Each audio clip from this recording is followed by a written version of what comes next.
What if the truth you've been searching for your entire life was sitting in silence, not lost, not destroyed, but deliberately hidden from you? That's the moment Prince William faced at 43. But before we continue, please subscribe and turn on the notification bell for updates. Not as a future king, not as the heir to the British throne, but as a son, because somewhere behind palace walls, somewhere in the endless archives, sealed drawers, and private safes built to store the monarchy's most dangerous secrets, lay a letter written by Princess Diana. A letter William never knew existed. A letter addressed to him, dated just weeks before her death, and kept from him for more than 25 years. Why now? Why at this exact point in his life? And who decided he was finally ready to read it? Most people imagine that the royal family's biggest secrets are explosive, dramatic, world-altering revelations, the kind of thing that brings down nations. But sometimes, the most devastating truth isn't a scandal. It's a sentence only a mother would write when she knew time was running out. Picture this. William is going about his life. Official engagements, charity meetings, a public image polished to perfection, the weight of the crown slowly shifting closer to his shoulders. And then someone he never expected, asks to see him privately, not through a formal request, not through palace staff, directly, because this conversation cannot be scheduled, it cannot be overheard, and it cannot be recorded. That alone tells you something isn't right. Think about it for a moment. In a world where every royal interaction is logged, dated, and permanently archived, the only time someone bypasses protocol is when the truth is too dangerous to be handled publicly. And William knows it. He has lived his entire life surrounded by people who speak in careful sentences, who reveal nothing directly, who use silence the way other families use affection. So when the person sitting across from him finally opens their mouth, he's prepared for almost anything. Except this. There's something that belonged to your mother. Not a photograph, not a piece of jewelry, not a diary, a letter, written in her handwriting, sealed, untouched, and worse, intended for him. Imagine hearing that at 43, an age where you think you've already learned everything about the past, where you believe the grief has settled into something bearable, where you assume there are no more surprises left. But grief has a strange way of reopening itself when the truth comes late. William isn't just stunned. He's suspicious. Why did this letter surface now? Who kept it hidden? And what was so important that it had to wait more than 2 decades? Ask yourself this. Would you even want to know? Because here's the paradox. Everyone believes they want the truth until the truth arrives. William had already lived the unimaginable, losing his mother at 15, walking behind her coffin in front of the world, and spending decades haunted by unanswered questions he was told to stop asking.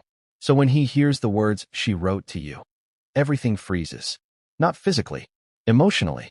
It's the kind of moment where the room suddenly feels smaller, where your heartbeat is louder than the person speaking, where the past doesn't knock, it kicks the door open. And yet, the most unsettling part isn't the letter itself. It's the timing. Because nothing in the royal family happens accidentally. Not announcements, not releases, not revelations.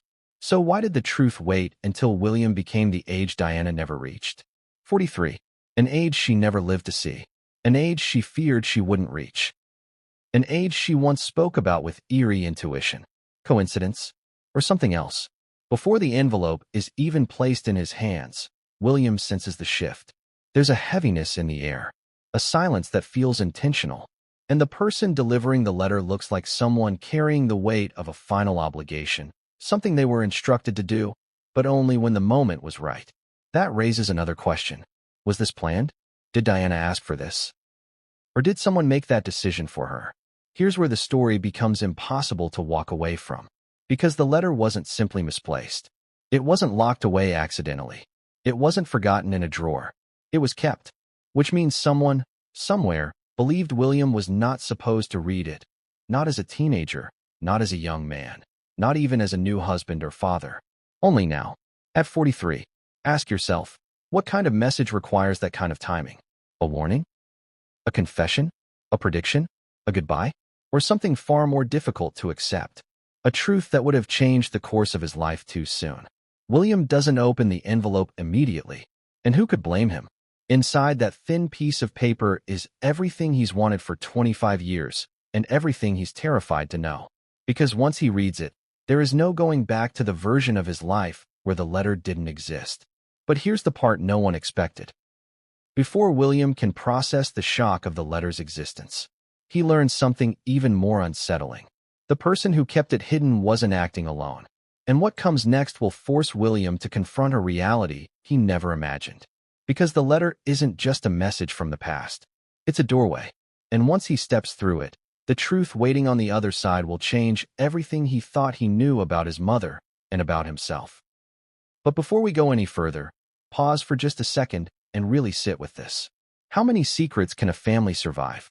Most families hide small things, arguments, resentments, the kind of emotional landmines that explode at Thanksgiving. But the royal family doesn't deal in small things. Their secrets aren't whispered across kitchen tables.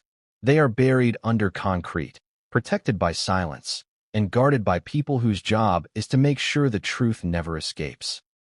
So what does it mean when one of those secrets finally slips through? William doesn't react the way people expect.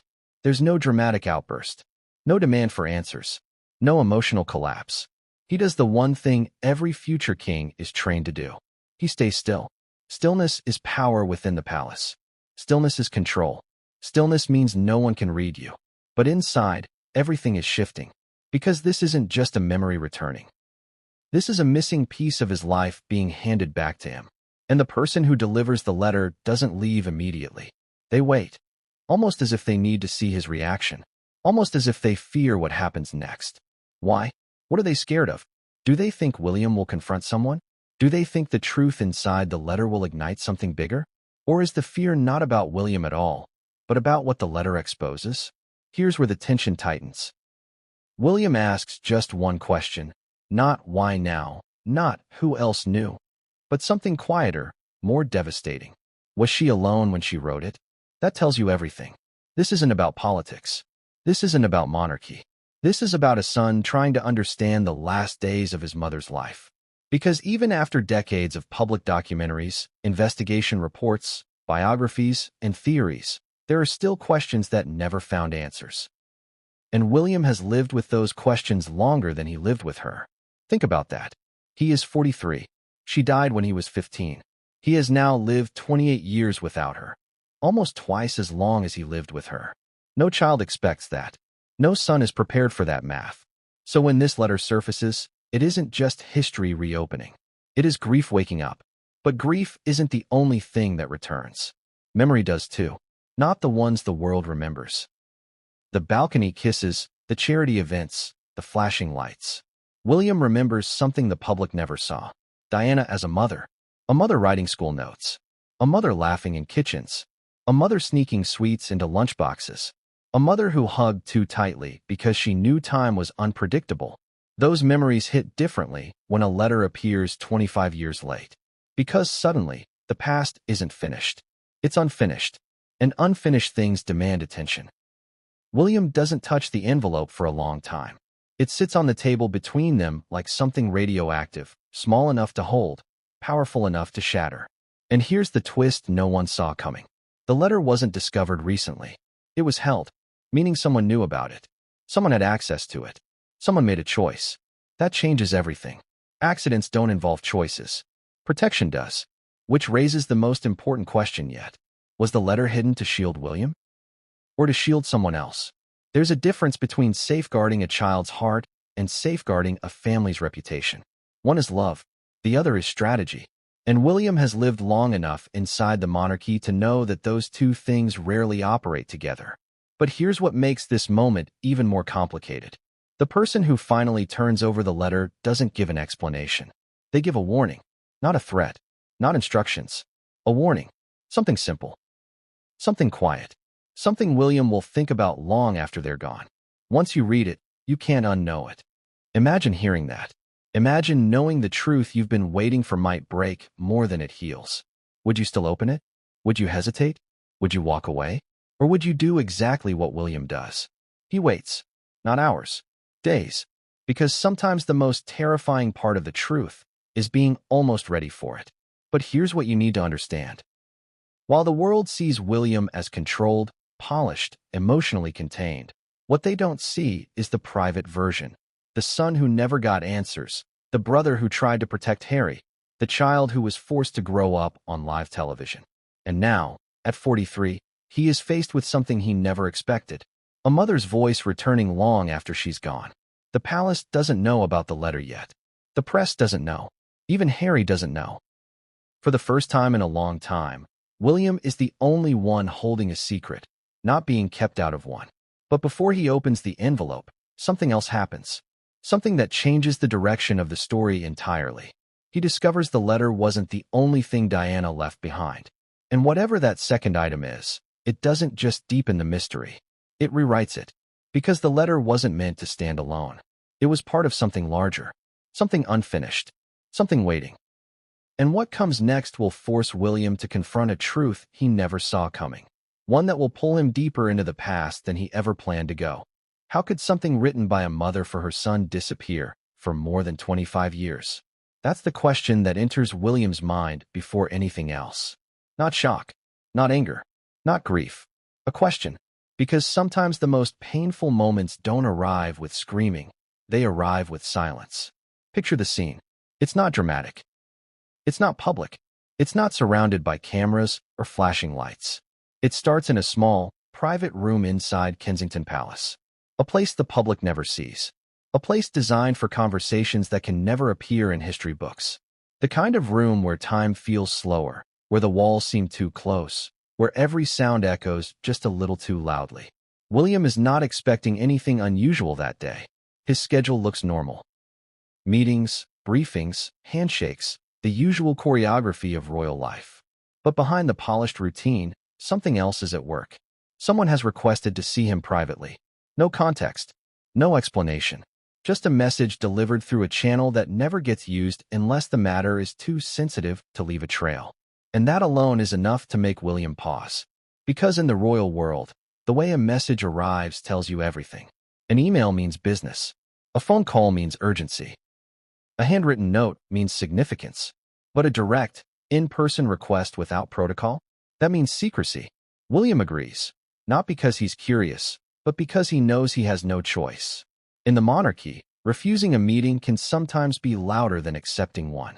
So he takes the short walk down a hallway he's walked thousands of times. Only this time, every step feels slightly off, as if some invisible weight is pulling at him. He enters the room. The door closes. And then everything changes. There's no small talk, no polite warm-up, no easing into the moment. The person sitting across from him looks like someone carrying a burden far too heavy for far too long. William notices the details instantly, because he was raised to notice everything. The tightness around the eyes. The way the person keeps their hands still to avoid trembling. The careful breathing. This isn't someone delivering information. This is someone releasing it. And before a single word is spoken, William already senses the truth. Whatever is about to happen has been waiting for years. But nothing prepares him for the sentence that follows. There's something of your mother's that was kept from you. Not misplaced. Not lost. Kept. The difference hits like a pulse. William doesn't respond immediately. He has learned the power of silence. Not the cold kind, but the strategic kind. The kind that gives the other person space to continue talking, because people who carry secrets rarely stop at one sentence. And sure enough, the person continues. It was written for you. That changes everything. There's a difference between discovering something that belonged to Diana and discovering something meant for William. One is accidental. The other is intentional. His mind begins moving, fast but controlled. He doesn't show emotion, but internally, the questions begin layering. Why wasn't I told? Who kept it? How long has this been known? But the most painful one arrives quietly. Did Harry know? It's the kind of thought that feels like betrayal, even if it's not true.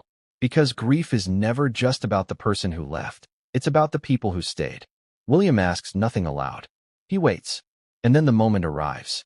The person reaches into a small, protective envelope, handled gently, as if it carries more than paper, more than ink, more than memory.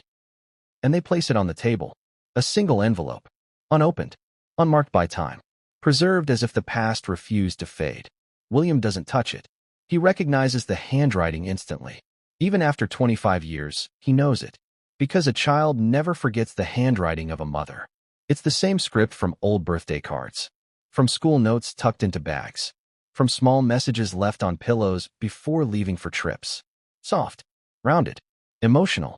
Diana wrote the way she lived, openly. Seeing it now is like time folding in on itself. William stays still, but inside, the world he knows begins to tilt.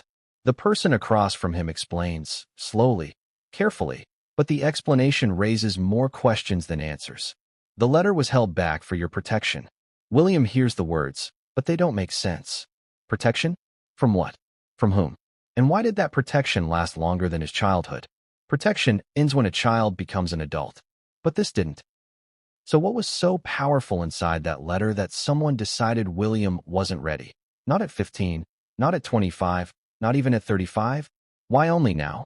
The person doesn't offer more details.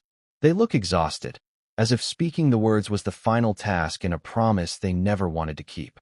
William finally speaks. Just 2 words. Who knew? The person hesitates.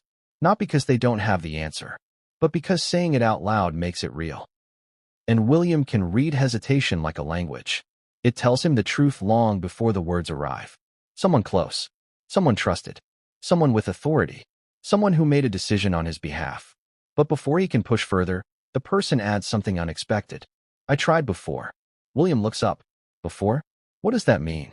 How many times was the truth almost revealed? How many moments came close? How many chances slipped away? And most importantly, why did every attempt fail? The person explains, voice tight, almost strained. There were instructions. That single word freezes the room. Instructions, meaning someone planned this. Someone controlled access. Someone decided the timing. Someone believed they had the right to choose when a son could hear his mother's final words. But who gives instructions about a letter written by Diana? And who follows them for 25 years? William doesn't raise his voice. He doesn't demand names. He knows better. In the monarchy, the truth rarely comes in full sentences. It comes in fragments, pieces, clues. And this is only the first one. He finally looks at the envelope, not touching it, just seeing it. The weight of it feels unbearable, even though it weighs almost nothing. How do you prepare yourself to hear a voice you thought was gone forever? He imagines what could be inside. A goodbye, an apology, a fear, a warning, a hope, a secret. But the most haunting possibility is the simplest. A mother trying to protect her son from something she couldn't stop. William doesn't cry. He hasn't cried publicly since he was 15. He learned early that tears inside the royal family are not signs of pain. They are weaknesses others will weaponize. But privately, the silence around him feels sharper than grief. After a long moment, he asks just one more question.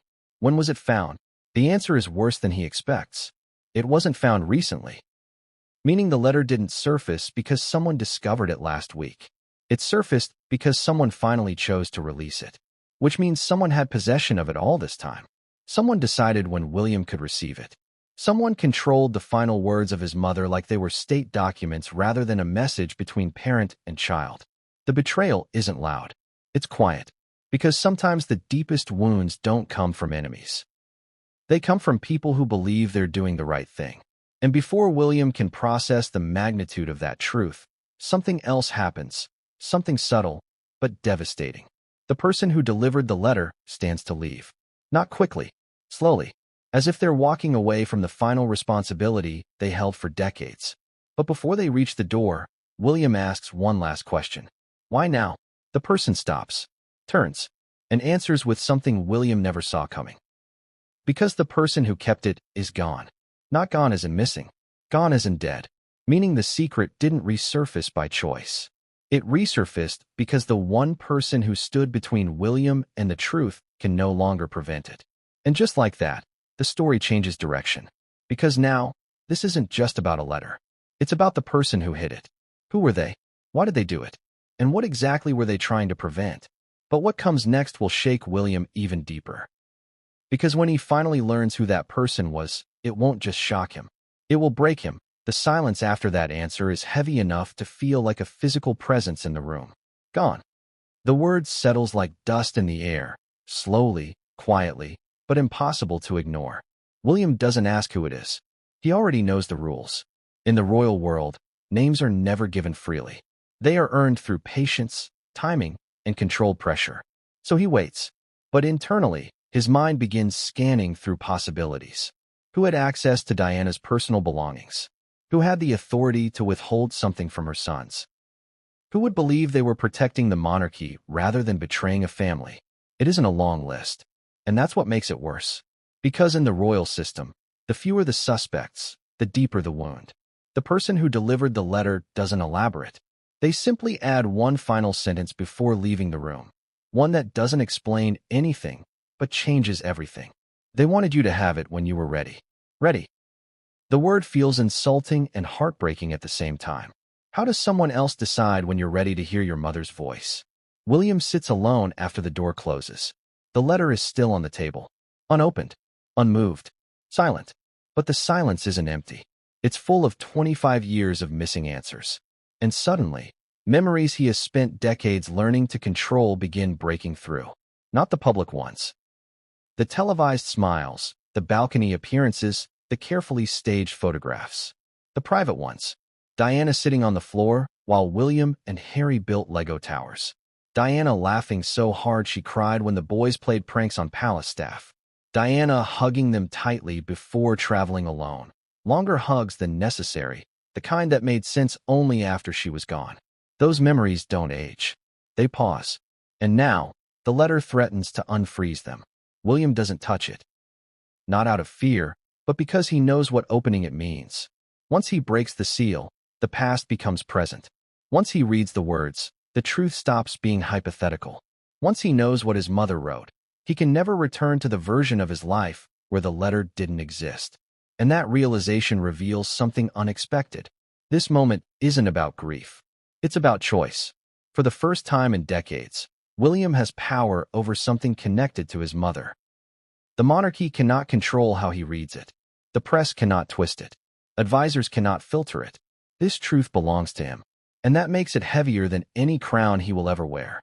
Hours pass before he leaves the room. He doesn't take the letter with him. He asks for it to be kept somewhere secure, not because he wants distance, but because he understands the danger of acting too quickly. In the royal system, emotion is the enemy of strategy. And William has learned to survive by delaying the things that hurt. But in the days that follow, the letter does not disappear from his mind. It follows him everywhere. During official engagements, during private dinners, during school drop-offs, during the quiet moments before sleep. It sits in the background like a heartbeat he can't silence. The world sees a calm, polished, composed future king, but they don't see the storm underneath. William spends the next 48 hours in a state that can only be described as suspended reality. He keeps replaying the conversation, the tone of the voice, the look in the messenger's eyes, the weight of the envelope. But there's one detail he can't stop thinking about. The timing. Why did the person who kept the letter wait until death to release it? Was it guilt? Regret? Obligation? Or was it something far more unsettling? Fear? Because if someone was afraid of this letter becoming public, what exactly does it contain? By the third day, William realizes something even more disturbing. The more he delays opening it, the more dangerous the truth becomes. Information inside the royal family is like pressure. It builds in silence, then explodes without warning. The letter is no longer just a message. It's a fuse. And eventually, it will burn to its end, whether William is ready or not. He decides to open it. Not out of curiosity, not out of desperation, but because he understands what Diana always tried to teach him. Silence protects institutions. Truth protects people. William chooses truth. But before he opens the letter, something unexpected happens, something that stops him cold. He receives a second message, not about the content of the letter, about the circumstances surrounding it, a detail that changes the narrative completely. The letter wasn't discovered in Diana's belongings immediately after her death. It was located years later, meaning there was a span of time, unknown, unaccounted for, when the letter's location was unclear. So the question shifts from, who kept it? To, where was it? The timeline doesn't make sense. And timelines inside the royal system only break for two reasons. Either something was mishandled, or something was intentionally removed. William's pulse changes. Not from panic, but from realization. Secrets don't survive 25 years by accident. Someone protected this letter, and someone else delayed it. Two different motives, two different people, which means the truth behind the letter isn't a single decision. It's a chain that began before Diana died and continued long after. William finally picks up the envelope. For the first time, he holds it in his hands, and the weight of it feels nothing like paper. It feels like history. He doesn't open it yet. He studies it, carefully, slowly, as if searching for something hidden in the details. He notices the date, just weeks before Paris. His throat tightens, not visibly, but internally, in the way grief returns without warning. Then he notices something else. A small mark on the corner of the envelope, barely visible, but intentional. It isn't damage. It isn't accidental. It's a symbol, one he recognizes. It isn't Diana's. It belongs to someone else. Someone connected to her final months. And suddenly, the story shifts again. This letter wasn't just written. It was handled, possibly redirected, possibly intercepted. The implications are enormous. If Diana wrote this letter knowing something, and someone else marked the envelope before it disappeared, then the contents aren't just emotional. They may be revealing. William is no longer staring at a message from his mother. He is staring at evidence. And before he can open it, another realization hits him. If the person who kept the letter is dead, then someone else may still know the truth. And that means William is not the only one waiting for what happens next. He opens the envelope, and what he reads first is not the sentence that breaks him. It's the signature. Because seeing her name again after 25 years doesn't feel like memory. It feels like impact. But the last line, the final sentence, that's the one that changes everything. And it forces William to confront a truth he never imagined.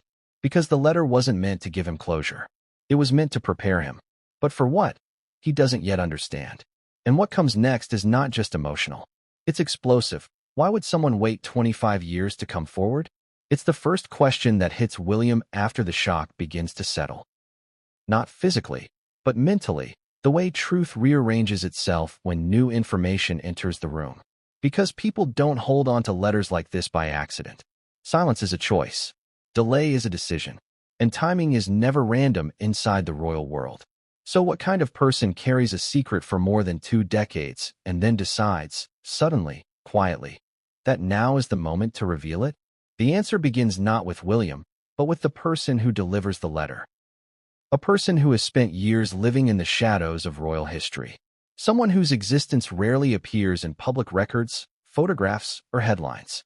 Someone who was close enough to Diana to be trusted, but distant enough to be forgotten by most of the world. A former member of staff, not a senior official, not a high-ranking advisor, not a family member. Someone who lived in the background, unnoticed, unthanked, unrecorded, yet saw everything. But here's where the story becomes even more intriguing. This person didn't come forward voluntarily at first. They tried before, multiple times, and every attempt was stopped. Not blocked violently, not threatened openly, just prevented. The way things disappear quietly in institutions built on hierarchy and silence. So the question shifts from, why did they wait 25 years? To, who made them wait? Because no one delays the truth unless someone else has the power to enforce it. William doesn't know these details yet, not fully, but the person who brings the letter begins revealing just enough to make the silence around the past feel intentional. They explain that Diana entrusted her most personal possessions not only to official channels, but to individuals she trusted privately, people outside the rigid structure of royal protocol. She knew the difference between what the palace would protect and what it would bury. And that's why this person held something no one expected. But fear is a powerful silencer. Fear of losing a job, fear of being accused of betrayal, fear of being swallowed by the same system Diana struggled against. So they stayed quiet. For years, watching William grow into adulthood from a distance. Watching documentaries, interviews, and tributes all miss one crucial piece. Watching the world build theories while the truth sat hidden in a drawer. And the guilt began to grow. Not instantly, but slowly, layer by layer, until silence became unbearable. But here's the part that stuns William the most. The person never planned to reveal the letter at this stage. The timing wasn't chosen by them. It was forced by circumstance. Because the person who originally kept the letter, the one who made the decision not to release it, had died. And with their death, something shifted. Suddenly, the chain of silence broke. The restrictions vanished. The obligation lifted. And the truth was no longer protected by authority. But here's the twist. The person still hesitated. Even after the barrier was gone, they weren't ready. Because delivering the letter didn't just mean passing along paper. It meant reopening a wound, not only for William, but for themselves. Imagine carrying something so important for so long that it becomes part of your identity. Imagine knowing that one reveal could change history or disappear forever. That kind of responsibility doesn't disappear overnight. So what finally pushed them forward? It wasn't pressure. It wasn't an investigation. It wasn't media exposure. It was something much more human. Regret. Real, quiet, aging regret. The kind that arrives late in life, when the clock feels louder than it used to.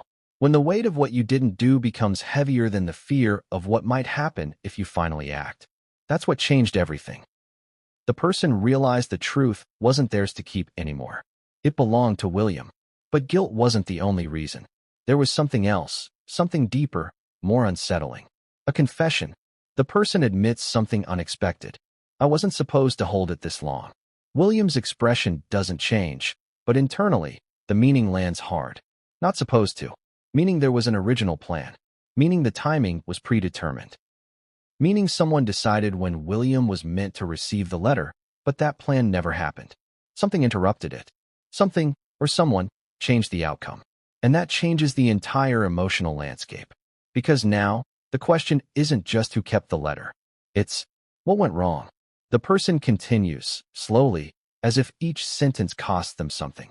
They explain that years ago, shortly after Diana's death, a small set of her personal items was separated from the rest. Not destroyed, not archived, set aside. Some for Harry, some for William, some with no names attached. But somewhere along the way, decisions were made behind closed doors. Access was restricted. Items were reassigned. And certain pieces, like the letter, never made it to their intended recipients. William listens without reaction. But inside, a new emotion appears. Not grief, not confusion, anger, not explosive anger. Controlled anger, the kind that burns quietly, the kind that comes from realizing that someone interfered in the most personal part of his life. The relationship between a mother and her son. That is the one boundary no one had the right to cross. And yet someone did. William asks the question that has been waiting since the moment the envelope appeared. Who kept it from me? The person freezes. Not because they don't know, but because saying it aloud is dangerous. Not physically, but historically. Names inside the royal world carry consequences long after death. But they don't answer with a name. They answer with something worse. It wasn't just one person. Silence fills the room again. Not one person, multiple. Which means this wasn't an accident. It wasn't a misunderstanding. It wasn't the decision of a single guardian. It was coordinated, structured, approved. Which means the letter wasn't hidden by mistake. It was hidden by system. And that is far more terrifying. William's pulse doesn't change. His breathing remains even. But something inside him shifts. Because now he understands. The letter isn't just a message. It's evidence of interference. And whoever was involved didn't just control when the truth was revealed. They controlled who had access to it at all. The person continues, revealing the next piece of the puzzle. The one detail that explains everything and raises even more questions. The letter was almost destroyed. William doesn't move, but the temperature of the moment changes. Destroyed, meaning someone viewed the letter as dangerous. Meaning the decision wasn't just about delay, it was about elimination. And only one question matters now. Why? What could be inside a mother's letter to her son that someone believed was too risky to exist? Was it emotional? Political? Personal? Or something no one has considered yet? William doesn't ask for details. He knows he won't receive them. Not yet. In the royal system, truth comes in stages. Not because people are hiding, but because they are testing how much someone can carry at once. The person delivering the letter has reached their limit. Their breathing changes. Their voice softens. Their eyes shift downward. They say one final thing before standing to leave. I'm sorry. I should have done this sooner. There are apologies in the world that feel unnecessary. This is not one of them. Because William knows the truth. There is no version of this story where sooner would have hurt less. The person leaves the room slowly, as if stepping out of history. And William is alone again. The envelope sits in front of him, not just a letter now, but a symbol of everything the past tried to bury and failed to erase. He isn't ready to open it, not because he fears what's inside, but because he understands what opening it means. Once he knows the truth, he can't unknow it. Once he hears his mother's voice, he can't silence it. And once he understands what she was trying to tell him, he will have to make a decision. A decision the palace may not be prepared for. But before William can move forward, something else happens. He receives new information, a detail that changes the meaning of everything he's learned so far. The letter wasn't just withheld. It was meant to be delivered years earlier. But someone stopped it. And what comes next reveals why. Because the person who intervened wasn't acting out of cruelty. They were acting out of fear. Fear of what the letter would expose. Fear of what William would do with the truth. Fear of the consequences that would follow. And now that fear has returned, not for them, but for William. Because the contents of the letter are not just personal. They are explosive. And the person who finally reveals the next piece of truth will be someone William never expected. Someone from Diana's past. Someone who knows the real reason the letter disappeared. Someone who is still alive. But what they're about to admit will change the course of everything. And no one, least of all William, is prepared for what comes next. The next morning, the atmosphere inside Kensington Palace feels different, not visibly, but energetically, the way air changes before a storm. Nothing has happened publicly. No announcements. No rumors. But William feels it. An unspoken shift, like the past is no longer staying where it was put. He expects silence. Instead, he gets a phone call. Not from an advisor. Not from a senior royal aide. Not from anyone who typically has direct access to him. It's a name he hasn't heard in years. Someone who once worked closely with Diana during her final months. Not a friend of the family. Not a journalist. Not a distant acquaintance trying to resurface. Someone who was there. And they want to speak to him. There's no explanation. No context. Just a request for a private meeting. William pauses, not because he doubts the importance, but because timing inside the royal system is never neutral. For someone from Diana's past to reach out now, just days after the letter resurfaces, is more than coincidence. It's connection. William agrees. But he doesn't tell anyone why. Not because he wants secrecy, but because he understands something instinctively. The more people know, the less control he has. He arrives at the location quietly, not in a palace office, not in a formal setting, but somewhere neutral. A place without cameras, history, or royal architecture reminding him of who he's supposed to be. The person waiting for him looks older than William remembers, not just in age, but in the way people age when they carry something too long. Their eyes hold the kind of exhaustion that doesn't come from work or time, but from memory. They begin slowly. Not with pleasantries, not with apologies, but with the sentence William has subconsciously been expecting. You were never supposed to receive that letter the way you did. William doesn't react on the surface. Inside, everything sharpens. Because there are only two possibilities. Either the delivery was a mistake, or someone changed the plan. He listens. The person explains that after Diana's death, her personal belongings were divided into categories. Some items were archived immediately. Some were stored privately. Some were set aside for William and Harry to receive at specific ages. There was a list, an actual written plan. And the letter was on that list, meaning it was meant to be delivered years ago. But it wasn't. William's voice is calm when he asks, "When was I supposed to receive it?" The answer tightens something inside him. On your 21st birthday. 21. Not 43. Not now. After decades of unanswered questions, marriage, children, responsibility, and public expectation, he was supposed to read it before becoming a man, before shaping his view of the world, before deciding who to trust, before everything changed. The delay wasn't protective. It was disruptive. It altered the entire emotional timeline of his life. William stays still, but the impact inside is undeniable. Because now he knows the truth. Someone made sure he grew up without that letter. Someone made sure he stepped into adulthood without hearing what his mother wanted him to know. Someone changed the plan. He asks the next question slowly, carefully, knowing the weight of the answer before it arrives. Who stopped it? The person doesn't speak immediately. Their eyes lower, not out of disrespect, but out of conflict. Finally, they say, It wasn't stopped by one person. It was stopped by the institution. The institution, not a name, not a single decision maker, not someone who can be confronted. The word itself is bigger than any individual. It means the system, the hierarchy, the protective machine that decides what the world sees and what it never will. William doesn't flinch. He has always known the difference between family and institution. But knowing is different from experiencing. And this is the first time the institution has crossed into the most sacred part of his life. His mother's final message to him. The person continues, not with excuses, but with context. They explain that after Diana's death, the monarchy entered survival mode. The public reaction was explosive. The criticism was relentless. The world was shifting, and the institution reacted the only way it knew how, by tightening control. Anything that could fuel more public anger, more sympathy for Diana, or more distrust toward the crown, was contained, not destroyed, not erased, contained. And the letter, written in Diana's emotional, intuitive, unfiltered voice, was viewed as dangerous. Because Diana didn't write the way the palace communicates.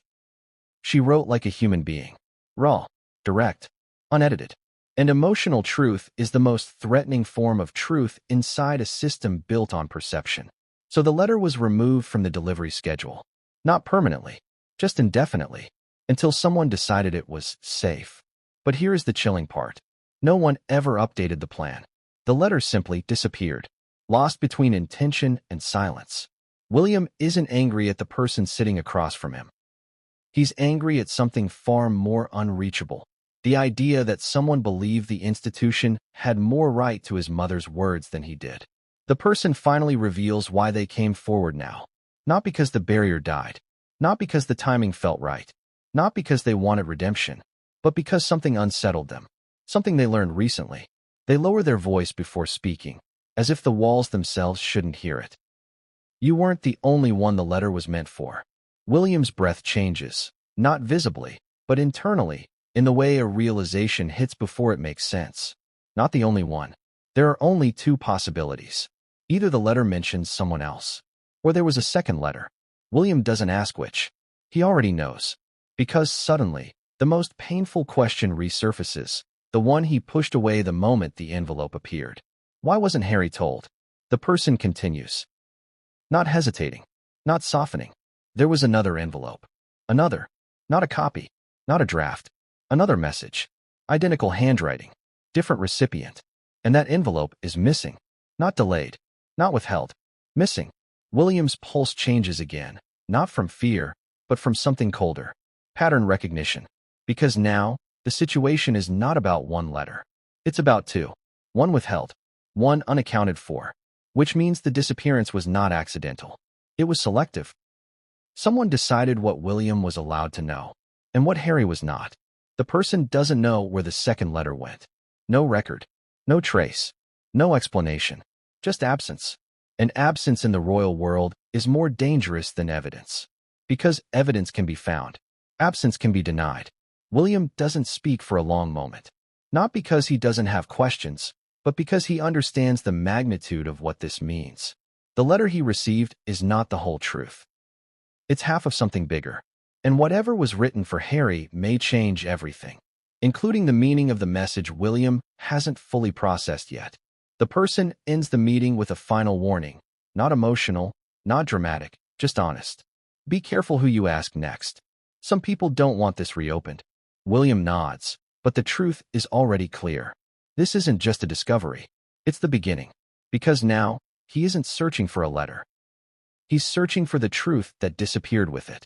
And what comes next will pull him deeper into a past that someone tried very hard to erase.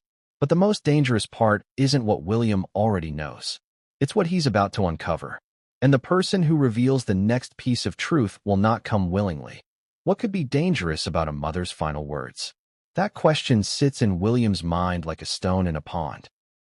The ripples spreading slowly, touching every corner of his life, even before he opens the envelope. Because it isn't just a letter. It's the last piece of Diana, speaking directly to him after 25 years of silence. The weight of it isn't measured in ink and paper. It's measured in memory, in expectation, in consequence. He studies the envelope again, noticing the details he didn't see before. The handwriting is unmistakable, familiar, intimate. The way the loops curl at the end of each Y, the slight tilt of the letters, the pressure on the page. Diana's hand didn't just write words. It wrote emotion. It wrote intent. It wrote life. William pauses. His mind races through the implications. A mother's words are personal, private, sacred. But inside the monarchy, personal is rarely safe. What if someone else read this before him? What if someone knew its contents and manipulated it, twisted it, or withheld it for their own purposes? What if the person who finally delivered it wasn't neutral? He's learned enough to know one truth about the royal world. Nothing happens without motive. Nothing is neutral. The letter could be a simple message of love, a warning, an apology, a hope, or it could be something far more complex, something dangerous to the narrative that has been carefully curated for decades. William sits in silence for what feels like hours, though it's only minutes. Every instinct he's developed over decades. The lessons from Diana herself, the lessons from the palace, the lessons from experience, whisper at him. Approach this carefully. Treat it as both treasure and weapon. He finally touches the envelope. The paper is heavier than he imagined. The seal is still intact, the edges perfectly preserved. It's a time capsule, frozen in an instant from a life that ended too soon. With slow, deliberate motion, he breaks the seal. The sound is almost inaudible, but to him, it's explosive. Like a cork popping off a bottle long sealed. He pulls out the letter. The paper feels warm. Somehow, the ink seems alive. And the moment he sees the first words, something shifts. Not because the words themselves are shocking, though they are, but because they carry a rhythm, a cadence only a mother can give. There is love, yes. Care, yes. But also urgency. A warning, maybe. A plea, maybe. And beneath it all, a tension William feels but cannot yet articulate. This is not a simple letter. This is a message prepared for consequences he was never meant to see. He reads slowly, deliberately. Each line unfolds a picture of Diana in her last days. A woman who was both fearless and fragile, public and private, beloved and misunderstood. She writes with clarity, with directness, with an almost preternatural awareness of events beyond her control. And suddenly, the letter begins to touch nerves William didn't know were still raw. Diana references moments that have haunted him for decades, details he thought were forgotten, conversations, fears, observations about people close to him, insights into her own struggles, revelations that suggest she had knowledge about things William never suspected. The deeper he reads, the more he realizes Diana had an awareness far beyond what he imagined. She could see outcomes, anticipate behaviors, protect her children, and yet she was powerless to act. And there's a sentence, carefully tucked into the middle of the letter, that stops him cold.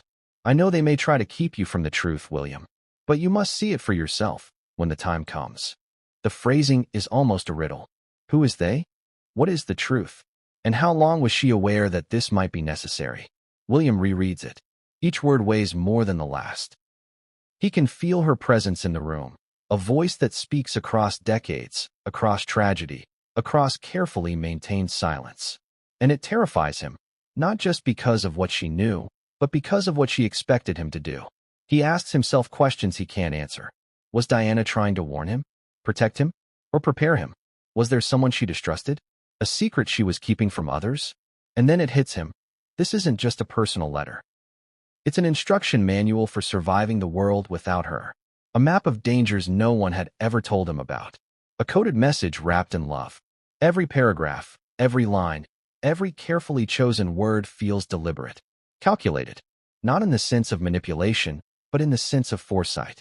Diana knew something, something William doesn't yet, something that might explain why one of the letters disappeared, why the timing was delayed, why the institution interfered.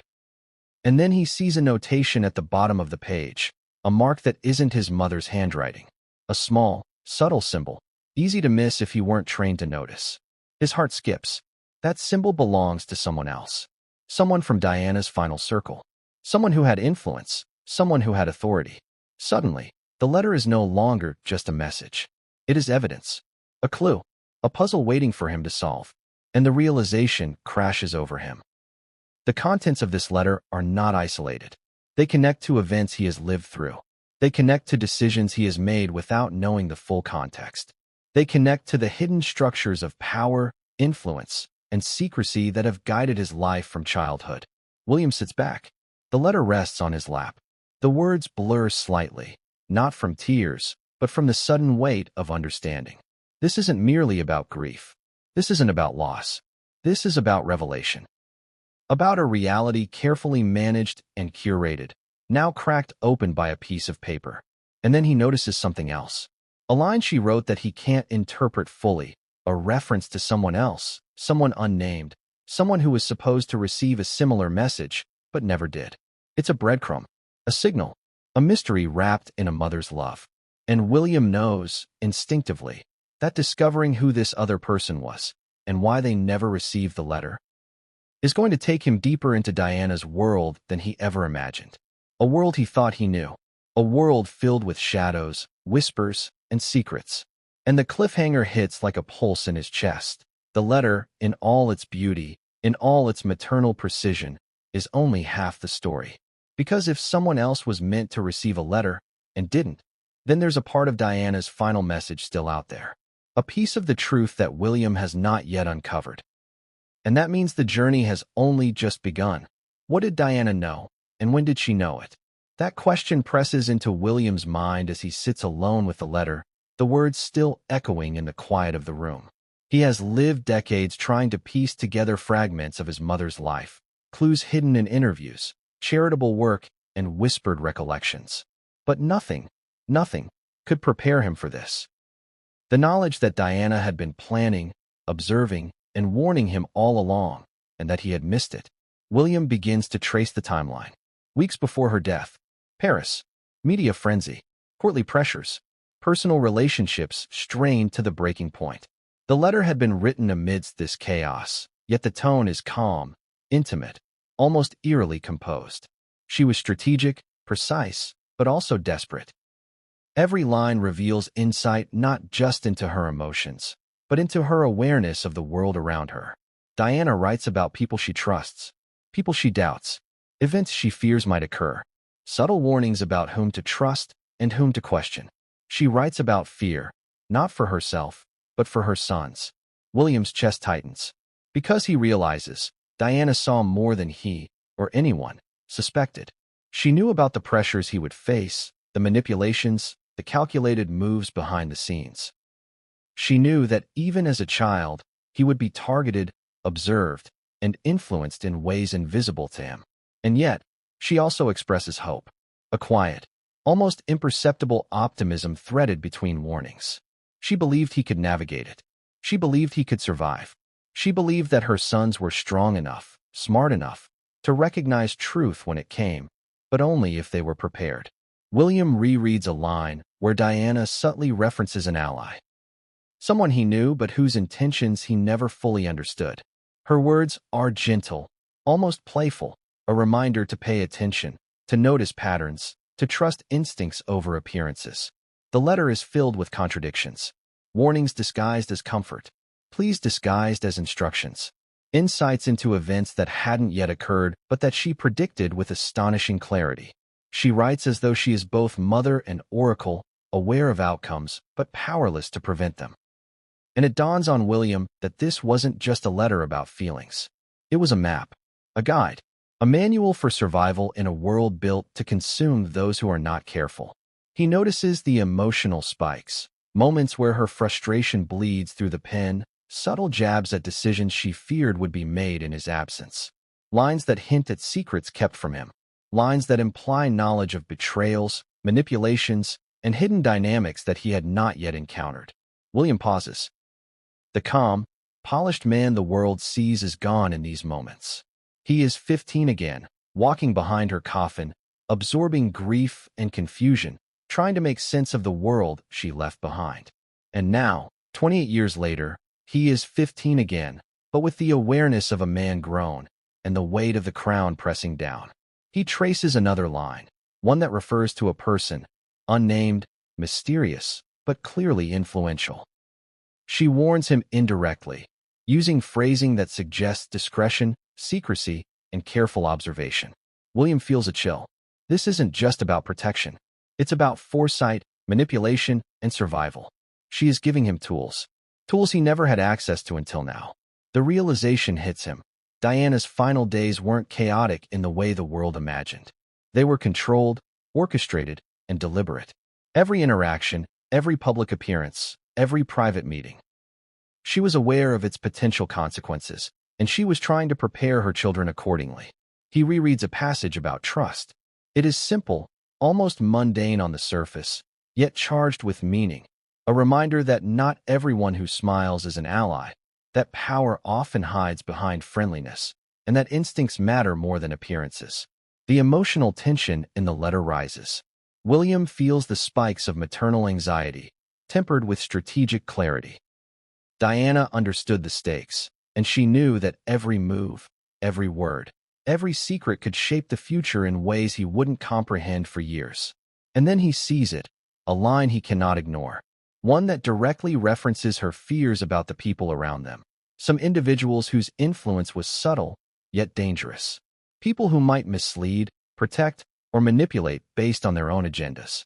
People who might interfere with messages, letters, and even the timing of revelations. William feels the weight of that sentence, because he knows that in the palace, timing is everything. Influence is everything. And information is the most dangerous weapon of all. He sits back and closes his eyes, imagining Diana at the moment of writing. The house quiet, the world outside spinning without her. She pens each line with care, aware of the dual audience, her sons and the invisible forces surrounding them. She writes instructions cloaked in affection, warnings hidden in warmth. She writes clarity, but also ambiguity, knowing that the recipient must interpret carefully. William realizes something profound. The letter was never intended to be read passively. It demands engagement. It demands thought. It demands courage. And yet, she also leaves spaces for hope, reminding him of resilience, empathy, and judgment. She doesn't shelter him from the truth. She doesn't diminish the danger. She prepares him. For the first time, William sees the brilliance in her strategy. The chaos that the world assumes dominated her final days was, in part, a calculated performance. A way to protect her children even in death, even in absence, even in silence. But the letter also raises a terrifying possibility. If Diana knew more than he realized, if she anticipated events and people's behaviors, then someone very close to her, must have known as well. And if they were aware, then why were parts of her plan disrupted? Why was one of the letters withheld? Why did the timing fail? The contradictions and questions mount. William feels both awe and frustration. This is the genius and tragedy of his mother. She foresaw, she prepared, but she could not ensure. She could guide, but not control. And then he reaches a line that stops him completely. It hints at a revelation about the future, about what he, and perhaps Harry, will face. A subtle warning encoded in a single sentence. He rereads it twice, thrice. The ambiguity is deliberate. The clarity is terrifying. This letter, he realizes, is not a relic of the past. It is a living document, a blueprint, a puzzle that he must interpret, and interpret correctly, to understand the forces that shaped his family, his childhood, and his future. William closes the letter briefly, leaning back, absorbing the weight. He knows one truth with certainty. Diana's foresight was extraordinary. Her understanding of people, timing, and consequence was unmatched. And yet, for all her wisdom, some things were still beyond her control. And that leads him to the biggest, most unsettling realization yet. The letter was never meant to provide comfort. It was meant to awaken awareness. It was meant to prepare him. And what comes next, the next revelation, the next clue, the next discovery, will force William to confront secrets that have remained buried far longer than even he suspected. Because this is only the beginning. That if the letter wasn't just for William, who else was Diana speaking to? That question grows heavier the longer he sits with the envelope. Each line he has read pulses with meaning, but one phrase sticks out, a subtle reference to someone unnamed, someone whose presence he has always felt at the edges of memory. It's a breadcrumb, a whisper, a clue left intentionally. William begins to consider the possibilities. Was the letter intended for Harry as well? Or perhaps another confidant, someone who had guided Diana during her final weeks? Someone who shared in her fears, her frustrations, and her quiet rebellions against the structures that bound her.